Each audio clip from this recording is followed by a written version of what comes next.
బంగాళాదుంపల chips. ఒక ఊరిలో రాజు మరియు సావిత్రి అనే ఇద్దరు ముసలి దంపతులు ఉండేవారు. రోజు పొద్దున్నే సావిత్రి వేడివేడిగా చిప్స్ తయారు చేసేది. రాజు రోజు బంగాళాదుంపల చిప్స్ తీసుకుని స్కూటర్ మీద వెళ్ళేవాడు. అలా పట్టణం వెళ్ళి ఆ చిప్స్ ప్యాకెట్స్ షాప్లో అమ్మేవాడు. అలా ఎన్నైతే అమ్మేవాడో వాటి డబ్బులు తీసుకునేవాడు. ఏవైతే మరి మిగిలిన చిప్స్ ప్యాకెట్స్ ఉంటాయో అవి చెత్తబుట్టలో వేసేసేవాడు. బజారుకు వెళ్ళడానికి అతను ఒక పోలీస్ చెక్ పోస్ట్ నుండి వెళ్లాల్సి వచ్చేది.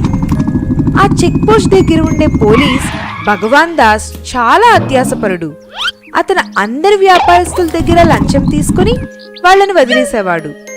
ఎవరైనా తినే వస్తువులు తీసుకువెళ్తే వారిని భయపెట్టి బెదిరించి వాటిని తీసుకుని చక్కగా కూర్చొని తినేసేవాడు. కానీ ఆ చెక్ పోస్ట్ సిఐ పవన్ కి ఆ విషయం తెలియనిచ్చేవాడు కాదు.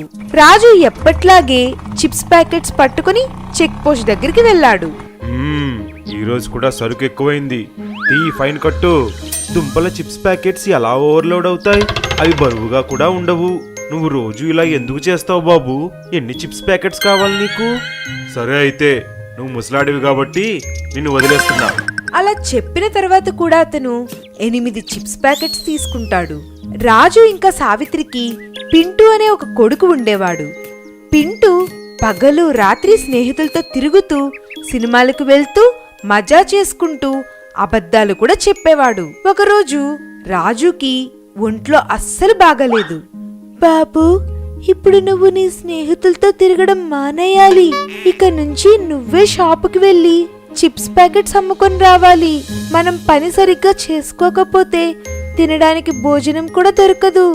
అది విని పింటూ భయపడ్డాడు.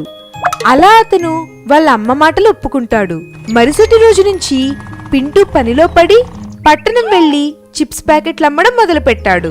అమ్ముడు పోని చిప్స్ ప్యాకెట్లకి డబ్బులు రావు కదా, కానీ అమ్మ మొత్తం లెక్క అడుగుతుంది కదా. మిగిలిన చిప్స్ ప్యాకెట్స్ ని బస్టాండ్లో అమ్మి కొన్ని డబ్బులు సంపాదిస్తా. అప్పుడు పింటూ బస్టాండ్కి వెళ్లి బస్లో వచ్చిన ప్రయాణికులకి చిప్స్ ప్యాకెట్స్ అన్నీ అమ్మేసేవాడు. అలా బస్టాండ్లో అమ్మిన డబ్బులు తనే ఉంచుకుంటాడు. బాబు, నీకు ఖర్చుల కోసం డబ్బులు కావాలా? పింటూ నిరాకరిస్తాడు. అప్పుడు వాళ్ళమ్మకి తనపై అనుమానం వచ్చింది. అలా ప్రతిరోజు ఇంకా మిగిలిపోయిన చిప్స్ ప్యాకెట్స్ బస్టాండ్ వెళ్లి అక్కడ అమ్మేసేవాడు. అవి అమ్మగా వచ్చిన డబ్బులతో తన స్నేహితులతో కలిసి టైం పాస్ చేసి మజా చేసుకునేవాడు. ఏదో తేడాగా ఉంది, ఇన్ని డబ్బులు ఎలా వస్తున్నాయి వీడి దగ్గర? ఎప్పుడు చూసినా తన స్నేహితులతో ఉంటాడు. అలా 15 రోజులు గడిచాయి. పింటూ ఇంకా తన స్నేహితులు చిప్స్ ప్యాకెట్స్ సేకరిస్తూ ఉన్నారు. ఎందుకంటే అవి ఒక్కసారిగా అమ్మి చాలా ఎక్కువ డబ్బులు కూడబెడదామని. అబ్బా, ఎన్ని ప్యాకెట్లు కూడబెట్టామో! ఇప్పుడు మనం వీటిని అమ్మేయాలి. అరే కంగారు పడుకు పింటూ, పొద్దున్నే వెళ్ళి అన్ని ప్యాకెట్లు అమ్మేసి వద్దాం. మరుసటి రోజు పింటూ ఇంకా తన మిత్రుడు చిప్స్ ప్యాకెట్లు తీసుకుని అదే చెక్ పోస్ట్ నుంచి వెళ్తారు. రాజు చిప్స్ ప్యాకెట్స్ తిని చాలా రోజులయ్యింది. అలాగా, అయితే నువ్వు తన కొడుకువన్నమాట. ఇంత ఓవర్లోడా? విప్పు, మొత్తం ఎన్ని ప్యాకెట్లున్నాయి ఇందులో? అలా భగవాన్ దాస్ అత్యాశకు పోయి 10 ప్యాకెట్స్ చిప్స్ తినేస్తాడు. అప్పుడు తన కడుపులో నొప్పి మొదలైంది. అది చూసి పింటూ ఇంకా తన మిత్రుడు కంగారు పడిపోతాడు. అప్పుడే చెక్ పోస్ట్ దగ్గరికి సిఐ వస్తాడు. అయ్యా అయ్యా, నన్ను రక్షించండి, నా కడుపులో చాలా నొప్పి వస్తుంది. నీ మీద ముందు నుంచి చాలా ఫిర్యాదులు వచ్చాయి. నిన్ను సస్పెండ్ చేస్తున్నాను. ఇంకా వీళ్ళిద్దరినీ కూడా ఆహారం కల్తీ కేసులో లోపల వేస్తాను. అలా పింటూని తన మిత్రుణ్ణి జైల్లో పెడతారు. నీతి: తప్పుడు పనులు చేస్తే జీవితంలో ఏమీ సాధించలేము. పుట్టగొడుగుల కూర. దీపక్ ఒక మంచి బెల్లం వ్యాపారం చేసేవాడు. అతని వ్యాపారం చాలా బాగా నడుస్తూ ఉండేది. దీపక్ వాళ్ళ ఆవిడ సుష్మా చాలా బాగా వంటలు చేసేది. దీపక్కి పుట్టగొడుగుల కూర చాలా ఇష్టం. అందుకే అతను రోజు ఎక్కువ పుట్టగొడుగులు తెచ్చేవాడు. అలా సుష్మా రోజు పుట్టగొడుగులతో రుచికరమైన వంటలు చేసేది. సుష్మా ఎప్పుడు వంట చేసినా ఊర్లో పక్కింటి వాళ్ళందరూ ఆ సువాసనకి అక్కడికి వచ్చేసేవారు. అప్పుడు సుష్మా చాలా ప్రేమగా అందరికీ భోజనం వడ్డించేది. ఒకరోజు పక్కింటి ఆమె ఇలా అంది: అరే సుష్మా, నన్ను క్షమించు. ప్రతిరోజు నువ్వు చేసిన మష్రూమ్ తినడానికి వచ్చేస్తున్నాను. కానీ ఏం చేయను, ఎంత ప్రయత్నించినా నీలా వంట వండడం మాత్రం రావట్లేదు. అవును, నువ్వు ప్రేమగా చేసిన పుట్టగొడుగుల కూరలో ఉండే రుచి ఇంకా వేరేవారు ఎవ్వరు చేసినా దానిలో కూడా ఉండే ప్రసక్తే లేదు. దీపక్ కొట్టు పక్కనే ఒక పిసినారి కంసాలివాడి కొట్టు ఉండేది. అతనికి కూడా సుష్మా చేసిన పుట్టగొడుగుల కూర తినే అలవాటు ఉండేది. వచ్చావా సుష్మా, తొందరగా ఇవ్వు, మజా వస్తుంది నీ చేతి పుట్టగొడుగులు తిని. అందరూ తినడం చూసి సుష్మా చాలా ఆనందించేది. ఒకరోజు దీపక్ సుష్మాతో ఇలా అన్నాడు. నేను ఊరు వెళ్తున్నాను, రావడానికి సమయం పడుతుంది. నువ్వు జాగ్రత్తగా ఉండు, ఇంకా విశ్రాంతి తీసుకో. వేరే వాళ్ల కోసం వంటలు వండడం ఏమీ అవసరం లేదు. పాపం సుష్మాకి బాధ కలుగుతుంది. కొంతసేపటికి కంసాలి ఇంకా వేరే అతను వంట సువాసనకి అక్కడికి వస్తారు. అరే సుష్మా, ఈ రోజు నువ్వు కొట్టికి రాలేదు, అందుకే నేనే వచ్చేసాను. ఇక్కడి నుంచి వెళ్తుండగా ఒక్కసారి కలిసి ఇంకా ఏమైనా తిని వెళ్దాం అనుకున్నాను. సుష్మా ఆనందంగా ఇద్దరికీ భోజనం వడ్డించింది. రాత్రి ఎప్పుడైతే సుష్మా ఇంకా దీపక్ పడుకున్నారో అప్పుడే ఇద్దరు దొంగలు ఇంట్లో చొరబడ్డారు. అప్పుడు సుష్మా నగలు డబ్బులు దొంగలించి వెళ్లిపోయారు. మరుసటి రోజు ఇద్దరు దొంగలు కంసాలి దగ్గరికి నగలు అమ్మడానికి వెళ్లారు. నగలు చూస్తూనే కంసాలివాడు పసిగట్టాడు ఇవి సుష్మా నగలేనని. అప్పుడతనికి వాళ్ల మీద అనుమానం వచ్చింది. కంసాలి వెంటనే పోలీసులకి ఫోన్ చేశాడు.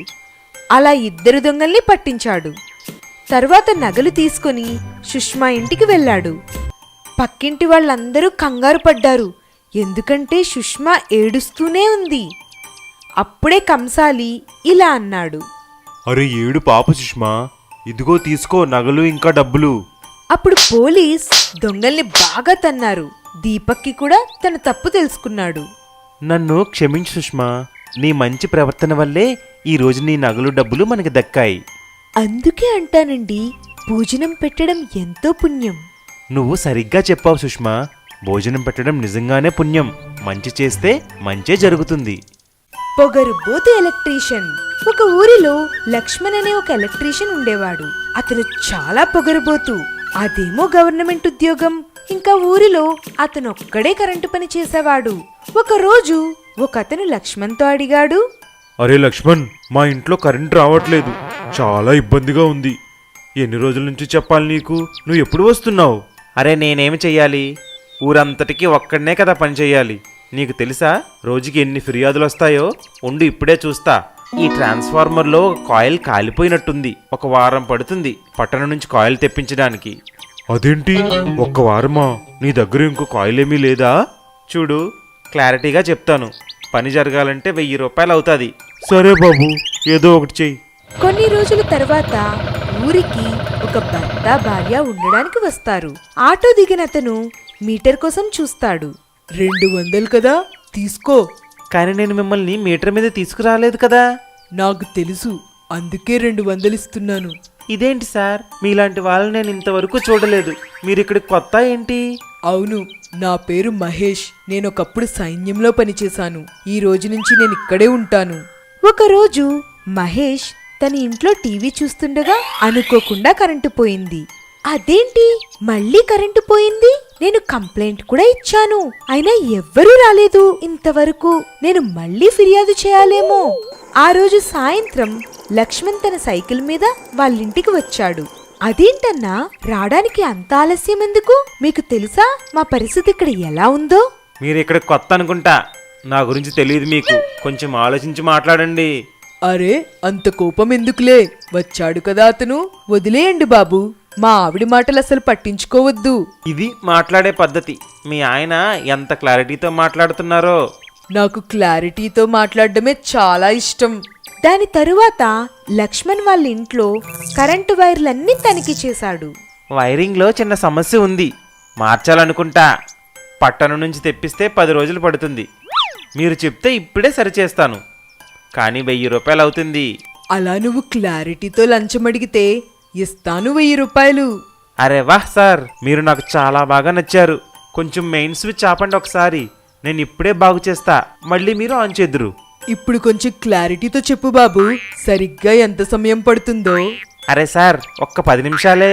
సరిగ్గా 10 నిమిషాలా? చెప్పు సరిగ్గా. అవును బాబు, ఒక్క ప్రశ్న ఎన్నిసార్లు అడుగుతావు? అలా మహేష్ స్విచ్ ఆపేశాడు. కానీ సరిగ్గా 10 నిమిషాల తర్వాత మళ్ళీ స్విచ్ వేసేశాడు. అప్పుడే లక్ష్మణ్కి షాక్ తగిలి పడిపోయాడు.